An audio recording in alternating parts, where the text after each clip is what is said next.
My son died so that you and you and you could see exactly what's happening in this world. You needed to see what was happening. Sometimes the heart has to break for the truth to fall in it.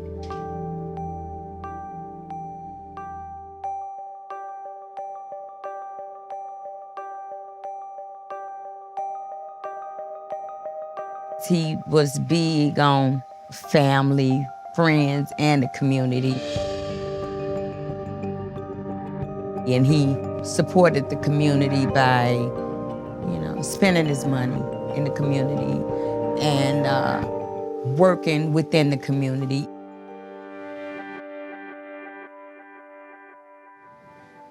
Breonna she just was full of life. Everybody around her loved her, from the people she worked with, her friends, her family. Like, she loved to be around family. She was planning to have her own family at one point. She was getting prepared to go back to nursing school. She literally did everything right. Like, she had a plan for her life, and she literally was living it and doing just that. He was very intelligent. He was in his second year of college. He worked a part-time job. I mean, he was just a really great kid. Not because he was mine, but he was just an overall great human being. He loved animals. He loved his family. He was definitely the big brother, father to his siblings because their dad isn't really around like that. His smile was so infectious, and anybody who was around him would say, they would really love Artie because of his personality.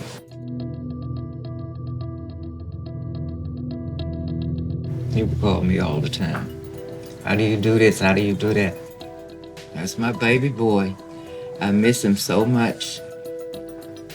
I don't know if I can get through this all the way, because what happened to him was really, really wrong. Really wrong. My son was shot multiple times. My son was shot 5 times in his back and once in his butt. He hit every major organ my son has but his kidneys. Casey wasn't a threat to that man at all. You stuck the gun in the car and shot my son 5 times. Where he gonna go? What he gonna do? I got my seatbelt on. The door locked. Mm-hmm. At my son, they discharged their weapons 22 times, with 14 shots striking my son. It was horrible. It was to finally be able to go in there and just see all these bullet holes all over into the neighboring apartments, into the upstairs apartment.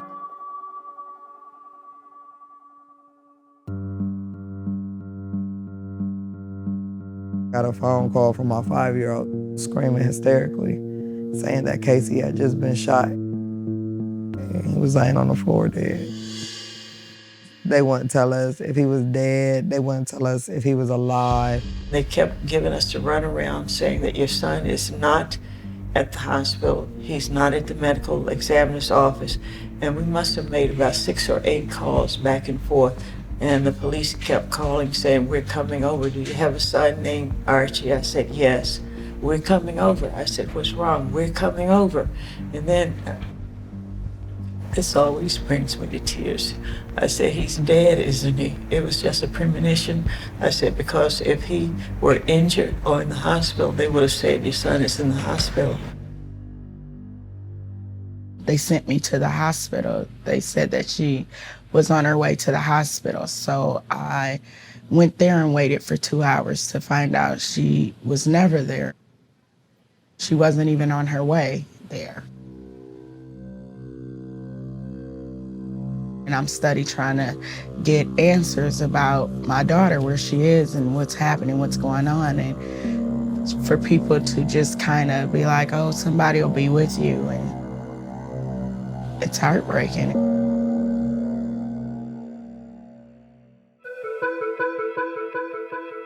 And of course, it's such a big shock when that happens. You never would think in a million years that your son is going to be killed by police. For anybody that has lost a loved one so tragically, and at the hands of those that are supposed to protect and serve us, it's very, very, very difficult. Very difficult. My heart hurts. This man just don't know what he did to me by taking my son. It's 21 years, and I will go in my room and I will just bawl my eyes out, just cry, cry, cry, because a piece of me is missing that I will never, ever get back. In my son's situation, he was stereotyped, racially profiled, harassed, stalked, and fucking murdered. In that order. In that order. There is a difference in the way that blacks are treated when they're apprehended by police officers. I don't think you should be an exception because you wear a badge. I mean, if anything, you should be more held accountable more because you took an oath to protect the people. You took an oath to protect and serve, and you failed tremendously at that. And I'm disappointed with Maryland, the state of Maryland, for allowing this stuff to happen.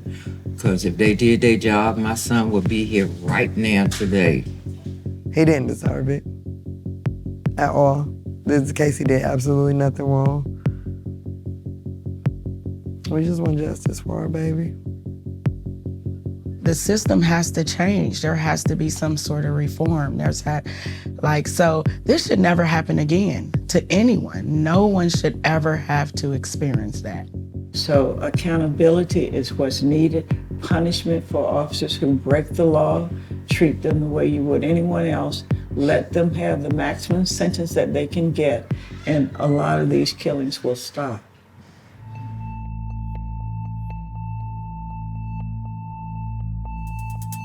Once your loved one's life is taken, the first narrative comes from law enforcement when there are police-involved shootings. And what they do is they try to make your loved one out to be this terrible, awful person. In our case, there was nothing bad they could say about him. I want people to know that he was not a statistic. He lived for those 24 years, and they were the most enjoyable years of my life. That's the whole point of Say Her Name. Like, she's not a suspect. She's not who you said she was. She's BREONNA Taylor. She was 26 years old. She worked in the ER. She was a person. We wanted to do things that he held near and dear to his heart. So we created the Philando Castile Relief Foundation.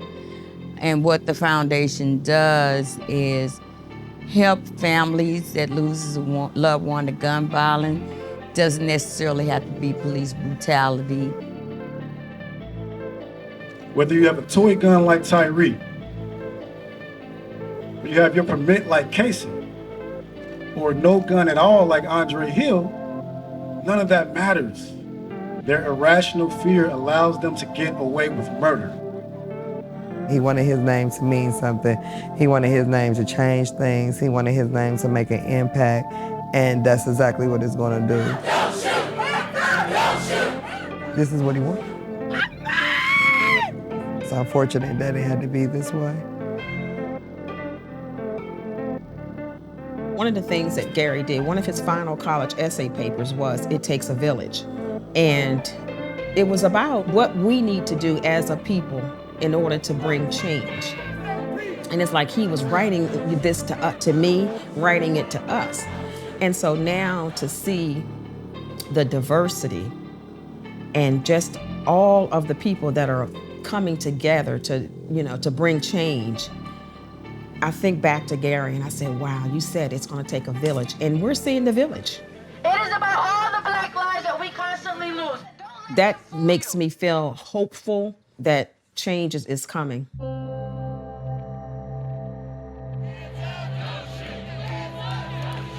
White folks out there, there's some light-skinned folks out there too, you know.